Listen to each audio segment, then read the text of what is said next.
وضو کے بعد آسمان کی طرف انگلی اٹھا کر اللہ تعالیٰ کا یہ نام 3 بار پڑھ لو۔ یہ وظیفہ پڑھتے ہی اتنا رزق کے 7 نسلوں تک ختم نہ ہوگا۔ بسم اللہ الرحمن الرحیم۔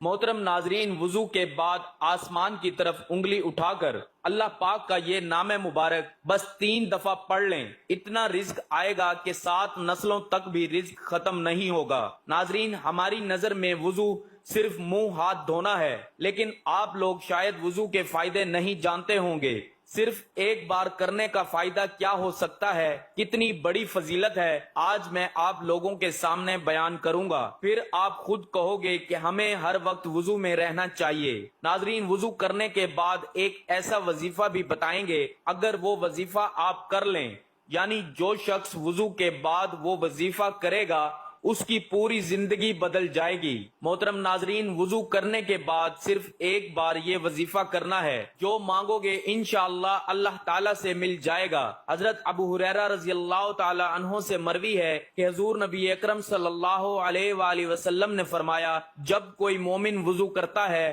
تو جس وقت چہرہ دھوتا ہے تو جیسے ہی چہرہ سے پانی گرتا ہے یا پانی کا آخری قطرہ گرتا ہے تو اس کے وہ گناہ جھڑ جاتے ہیں جو اس نے اپنی آنکھوں سے کیے تھے۔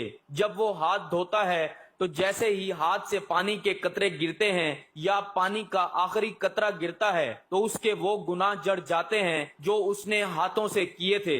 اور جب وہ اپنے پاؤں کو دھوتا ہے تو جیسے ہی اس کے پاؤں سے پانی گرتا ہے یا پانی کا آخری قطرہ گرتا ہے تو اس کے وہ تمام گناہ جھڑ جاتے ہیں جو اس نے اپنے پاؤں سے کیے تھے، یہاں تک کہ وہ گناہوں سے پاک ہو جاتا ہے۔ مسلم الصحیح کتاب الطہارت باب خروج الخطا یا مع الوضو۔ حضرت ابو ہریرہ رضی اللہ تعالی عنہ سے مروی ہے کہ حضور نبی اکرم صلی اللہ علیہ وآلہ وسلم نے فرمایا، قیامت کے دن تم اس حال میں اٹھو گے کہ تمہارا چہرہ اور ہاتھ پاؤں وضو کرنے کی وجہ سے سفید اور چمک رہے ہوں گے، لہٰذا جو شخص تم میں سے طاقت رکھتا ہو وہ اپنے ہاتھوں، پاؤں اور چہرے کی سفیدی اور چمک کو زیادہ کرے۔ حضور پاک صلی اللہ علیہ وآلہ وسلم نے حضرت سیدنا انس رضی اللہ تعالی عنہ سے فرمایا، باوضو رہنے کی عادت ڈالو، کیونکہ ملک الموت جس بندے کی روح قبض کرتے ہیں اس کے لیے شہادت لکھی جاتی ہے، لیکن افسوس کا مقام ہے کہ آج کے مسلمانوں کو پاک رہنا بھی مناسب نہیں ہو پا رہا، تو پھر وضو کیا کریں گے؟ اور وضو ہی نہیں کریں گے تو نماز کیا پڑھیں گے؟ کبھی سوچا ہے کہ اگر ناپاکی کی حالت میں موت آ گئی، اس حالت میں انتقال ہو گیا تو اللہ تعالیٰ کو کیا منہ دکھائیں گے؟ موت کا کچھ پتہ ہے؟ کسی کو نہیں پتا، اللہ تعالیٰ کے علاوہ کوئی نہیں جانتا۔ تو حدیث شریف میں آتا ہے کہ وضو کرنے کا سب سے بڑا ثواب ہے کہ باوضو ہو کر سونے والا، یعنی رات میں جو وضو کر کے سوتا ہے وہ روزہ رکھ کر عبادت کرنے والے کی طرح ہے، تو اس کے لیے وضو کر کے سویا کرو۔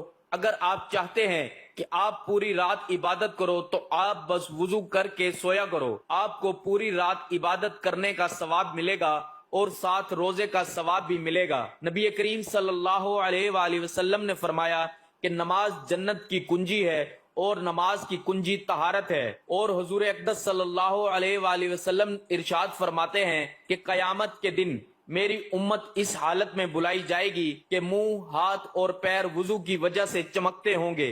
صحیح بخاری۔ جو وضو کرتا ہے اس کے نامہ اعمال میں اللہ تعالیٰ 10 نیکیاں لکھ دیتا ہے۔ وقت کی نزاکت کو مد نظر رکھتے ہوئے وظیفے کی طرف چلتے ہیں۔ وضو کرنے کے بعد اگر کوئی شخص یہ وظیفہ کرے گا تو انشاءاللہ اس کی تقدیر بدل جائے گی۔ تو سب سے پہلے آپ کو وضو کرنا ہے، اس کے بعد چلتے پھرتے آپ لوگ اس وظیفے کو کر سکتے ہیں، یا آپ رات کے وقت سونے سے پہلے وضو کر کے اپنے بستر پر جاتے ہیں تو بیٹھ کر تب بھی آپ اس عمل کو کر سکتے ہیں۔ سب سے پہلے آپ نے 3 مرتبہ درود پاک پڑھنا ہے۔ ایک دفعہ میرے ساتھ پڑھیں، اللہم صلی علی محمد وعلی آل محمد کما صلیت علی ابراہیم وعلی آل ابراہیم انک حمید مجید، اللہم بارک علی محمد وعلی آل محمد کما بارکت علی ابراہیم وعلی آل ابراہیم انک حمید مجید۔ درود پاک پڑھنے کے بعد یا حی یا قیوم کو بس 3 بار پڑھنا ہے۔ حضرت امام غزالی رحمت اللہ علیہ فرماتے ہیں،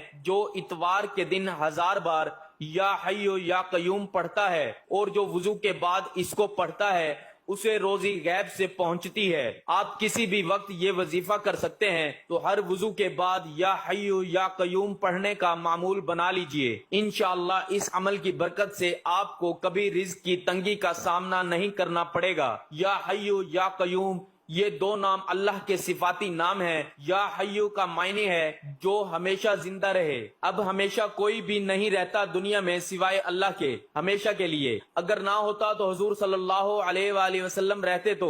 یہی یہ صرف اللہ کی ہے۔ اور یا قیوم اس کا مینار قائم رہنے والا، اور یا قیوم اس کا معنی قائم رہنے والا، وہی قائم رہے گا جو ہمیشہ زندہ ہے، یعنی ہمیشہ اللہ ہی رہیں گے، اور ہمیشہ اللہ کا نظام، اللہ کا قانون، اللہ کی قدرت، اللہ کی طاقت ہمیشہ قائم اور دائم رہے گی۔ اس سے زیادہ آپ کو کچھ نہیں کرنا۔ وضو کرنے کے بعد آپ لوگ اس عمل کو ضرور کریں، اور اس کے بعد اللہ تعالیٰ سے دعا مانگیں۔ انشاءاللہ اللہ تعالیٰ جو بھی شخص وضو کرنے کے بعد اس وظیفے کو کرنے کے بعد دعا مانگے گا، یقیناً اس کی دعا رد نہیں کی جائے گی۔ حضرت انس رضی اللہ تعالیٰ عنہ کہتے ہیں کہ رسول کریم صلی اللہ علیہ وآلہ وسلم کو جب معاملہ غمگین نظر آتا تو آپ صلی اللہ علیہ وآلہ وسلم یہ فرماتے، دعا یا حی یا قیوم برحمتک استغیث، یعنی اے زندہ اے قائم رہنے والے، میں تیری رحمت کے ذریعے فریاد چاہتا ہوں۔ اس روایت کو امام ترمذی نے نقل کیا ہے